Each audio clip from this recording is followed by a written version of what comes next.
Well, the New York Mets have signed a left-handed pitcher. However, it's not a great left-handed pitcher, as the New York Mets have signed Mike Montgomery to a one-year deal. It is a minor league contract that, if Mike Montgomery were to make the major league team, it will be $1 million. Now, if that name sounds familiar, it is, because the Mets did have Mike Montgomery in camp last year, and he ended up not making the team. So he spent the year in the Korean baseball organization, and then eventually some time with the Yankees in AAA. In this video, I'm going to talk about the Mike Montgomery signing, my reaction to it, and what else the Mets have to do, because Mike Montgomery is not enough to really solidify this bullpen, especially from the left side. I'll also be going over some news from spring training, some good things that came out of today, and some bad news that happened today, not just involving the Mets, but also with the Yankees. If you enjoyed this video talking about a Mets signing, just other spring training news and baseball news in general, make sure to leave a like, comment down below. What are your thoughts on the Mike Montgomery signing and the other news that I will get to later? If you're new here, want to help the channel grow, really make my day, you can subscribe. It's greatly appreciated. It's free. If you've subscribed, right, tell a friend, tell a stranger, tell a neighbor, make a Gmail account for your dog. Whatever it takes to help me out, I would greatly appreciate it. So let's talk about Mike Montgomery. He did have some good outings in spring training last year, and the Mets had him in camp. But as camp went on, as it got to the last couple of starts, he wasn't pitching great, and that's why he wasn't able to make the team. And when he went to the Korean baseball organization, he had a 5.37 ERA. And if that's not bad enough, when he pitched in AAA with the Yankees, he had a 7.56 ERA. Even with him not making the team, he did not pitch well. So that is not a good sign. Mike Montgomery is only 32 years old. He is left-handed. He can pitch multiple innings.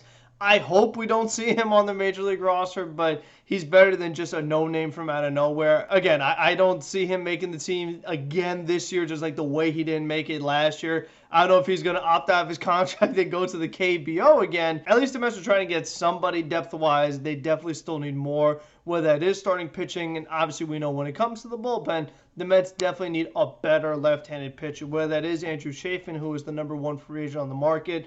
Tony Watson's a little older, but he is available. And if it's not those two guys, they really got to explore the trade market if they want to get a left-hander for this bullpen to replace Aaron Loup departing earlier in the offseason, going to the Los Angeles Angels. As far as the good news, if you watched my stream last night, I talked about Starling Marte having some oblique soreness. Well, it turns out that Starling Marte seems to be okay, as he did practice today. There were videos of him running around the spring training complex. So at least whatever oblique was bothering him, it's not too bad. Another guy I talked about last night having a little bit of injury problems is Taijuan Walker and his knee procedure that he got done in January. Well, he was on the mound pitching a little bit with the other starting pitchers, so at least he's on the mound. At least he's doing some baseball activities. He did say he's about a week or two behind the other starting pitchers. He's hoping to make his first start of the year. That's not necessarily a guarantee. He may miss a start or two at most. So that is good news. As long as these guys are practicing and getting some kind of reps, I'm not as concerned as long as these guys are semi-practicing. Now, while we did have some good oblique news, we also had some bad oblique news with Jake Reed, one of the relief pitchers. He had some oblique tightness only a few minutes into his bullpen session, and Jake Reed is a reliever. If you remember, he's got that funky delivery. We only saw him a little bit. Maybe there's something there. I imagine we will see him again at some point this regular season. With the news I'm going to get to next, and with 9-inning doubleheaders and games having to be made up, with less off days, you're going to need a whole lot of pitching depth. So you might see a guy like Jake Reed make a few appearances this season. But I think the biggest news of the day involving the Mets has to do with what just came out a little while ago about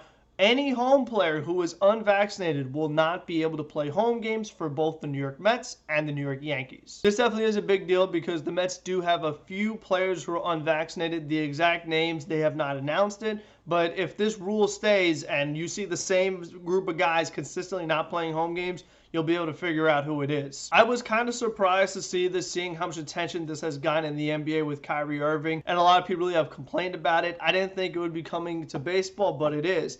And the Yankees also have a couple of unvaccinated players, not as many as the Mets, but still. In baseball, it's a 26-man roster. Just about everybody has a pretty big role on the team. So if you're missing 5 guys, a handful of guys, every single home game, that really is not ideal. And I don't think it's something where you could just call up 5 guys for your home games. It doesn't work like that. So you're just always going to be shorthanded in your home games. Now, when the Mets were asked about the situation, they declined comment. The Yankees president, Randy Levine, said they are working on it. And I saw that the two organizations are going to be working, with whoever they need to get some of this stuff resolved, because this is a whole debate of indoors versus outdoors. My problem with this rule is just the hypocrisy of it. The fact that a guy, if he's a home player, he can't play, but an away player can. So it really just makes no sense, especially because it has to do with private business, private sector, whatever they call it. I just don't get it, because let's say, for example, that the Mets had a player who was unvaccinated, and because he was unvaccinated, they trade him.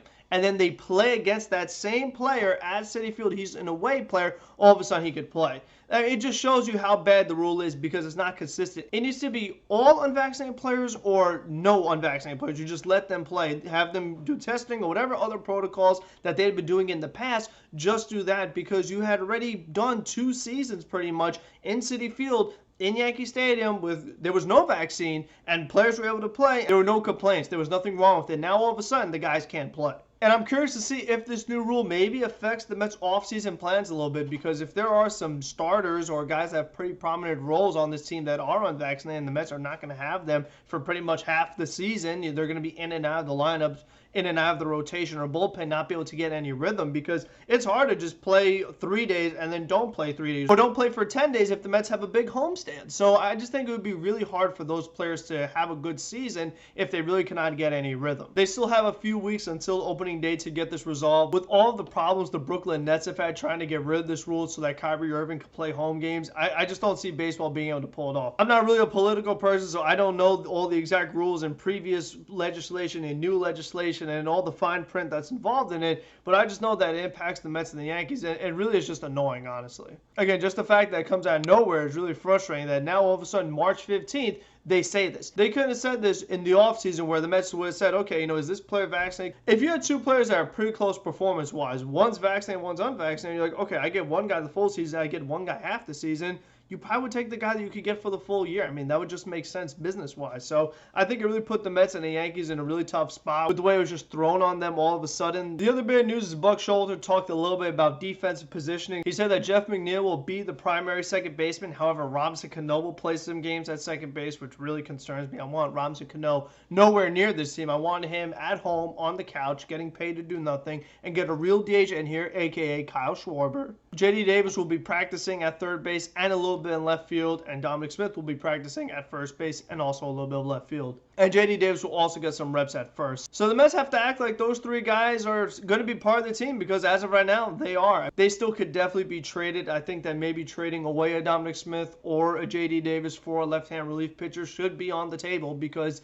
that's the biggest weakness on the Mets right now. And like I said before, if Robinson Cano is going to be playing every single day, whether it is DH or second base, you don't have any pitch hitting opportunities, these guys aren't defensive replacements, you're just not going to get that much value out of Dominic Smith or J.D. Davis, whereas the left-hand reliever, you're going to use them a lot more frequently. So I think it's something that the Mets really have to consider, because, again, if they're not able to get Andrew Chafin, don't settle for Tony Watson. If you can get a pretty solid left-hand pitcher that has a favorable contract, is going to be here multiple years, is pretty young, has good stuff, they really should consider that. If the Mets make any other moves, or if there's any other big news, or if another big signing or trade happens just all around Major League Baseball, there'll be another video today. If not, I am doing a Reckless Airwaves interview later on tonight. That'll probably be out tomorrow on Twitter. If you're not following me on Twitter, link is in the description. Obviously, Mets Weekly is in the description. All the members from Mets Weekly, their channels are in the description. So I hope you guys enjoyed this video. Again, let me know what you think about Mike Montgomery, Starling Marte being healthy, Walker being healthy, Jake Reed getting hurt, this whole vaccine and home players and away players between the Mets and Yankees. And if there's any other baseball news or sports news you want to talk about, you can leave that in the comment section below as well. And until next one, be safe, be smart, be healthy. Let's go Mets. Get this rule lifted so we can see all of our players at home games.